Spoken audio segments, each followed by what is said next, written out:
Hi, I'm Todd Buchholz. I've taught economics at Harvard, advised presidents at the White House, and I show up on PBS and NPR from time to time. I'm here to talk to you about my book, Rush, Why You Need and Love the Rat Race. Rush is a revolutionary antidote to the typical how-to book. It turns out rushing around is good for us. It makes us younger, makes us smarter, makes us happier, and more successful. Rush is not the book I intended to write. I actually began writing a book and researching a book that would condemn competition as we see it, that would complain that too many people are goading their kids to kick soccer goals and too many people getting plastic surgery, everybody chasing the tail end, trying to be outstanding. And I thought that was making people miserable. And then I started delving into neuroscience and psychology and economics, and I realized I had it wrong. In fact, it is the competition, it is the striving that gives us the best sense of happiness and trying to achieve some level of satisfaction. And so in Rush, I discovered that, in fact, people who sit back and relax and step out of the competitive rat race, those are the people who could become truly miserable. In the book Rush, I argue that, in fact, it is the race, it is the desire to learn new knowledge, to make money, to attain stature. That's actually what ignites our brains, that gets us going, that releases dopamine, that gives us the rush.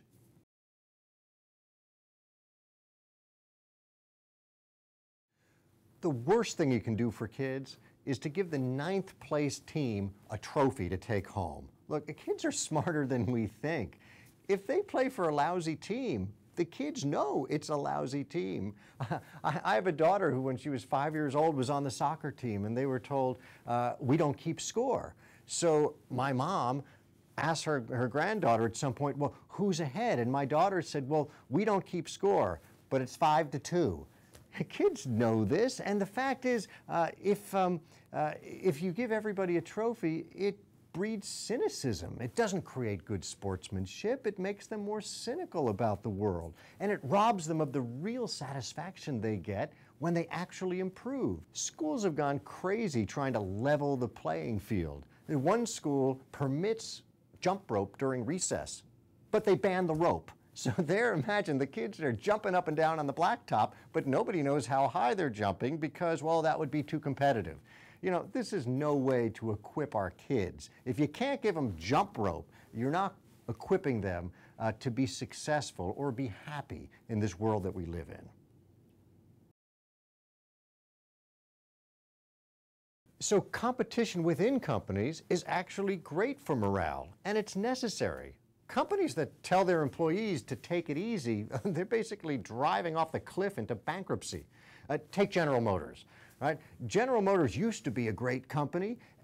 It was a great company when the divisions competed against each other. When Pontiac wanted to steal sales from Chevrolet, and Chevrolet wanted to poach customers from Cadillac. The brands were different, the strategies, the styles were different. Well, GM fell apart when it stopped competing internally, when shoppers couldn't tell the difference between a Cadillac and a Buick and an Oldsmobile.